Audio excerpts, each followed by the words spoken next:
Arestado ang isa ka PWD kag ang magulang sini sa isa ka drug bypass operation sa barangay Bakhaw, Mandurriao. Naghilibion samtang nagapalamangkutanon kun nga sila lang ang nadakpan. Ini ang nanging sitwasyon sa mga subject sa ginkasa nga drug bypass operation pasado las 2 ng hapon Setyembre 27 sa barangay Bakhaw, Mandurriao, Iloilo City.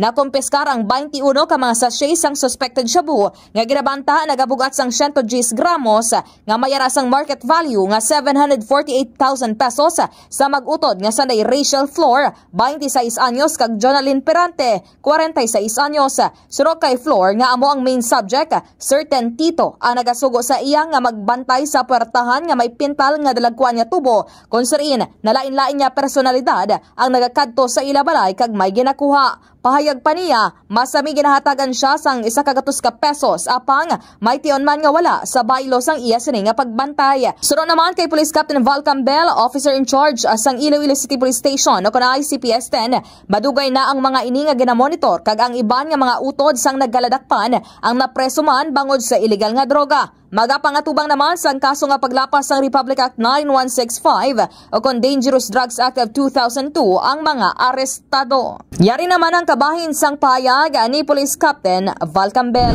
Sang droga. Sorry to say but kung tanawon ninyo ini nga struktura ang balong tagani ang ilang ang ilang pertahan tama kahuyang. Ba't tanawan nyo bala ang ang udal nila ang iyang lock system duwa ka mabakod nga nga tubo. So ini tama ka klaro kag may pag-admitter man sa isa sa mga nadakpan kang gayna nga involved siya sa illegal nga droga, may pag-ako sa iya. So I hope ang mga pumuluyo sang Bakhaw kag mga barangay officials buligan yung pagityamin because this successful operation hindi ni namon ma-attain kung wala sang inyong nga suporta.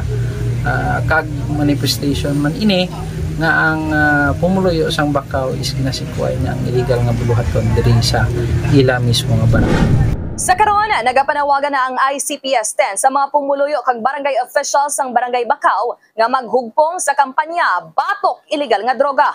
Report nagikan sa syudad sang Iloilo. Ini si ka K5, Kim Montaño Kaluyo para sa Kampiyon nga Balita, Serbisyo Publiko, kagalingawan sa Iloilo. K5 News FM. Ang ining balita ang ginadulong sa inyo sang DTX Coffee Mix. Himo sa natural nga sangka pareho sang amarkuso, chia seeds, sugared cane extract powder. DTX Coffee Mix. Nakakapi ka na, naka-detox ka pa. DTX Coffee Mix. Mabakal sa mga butika.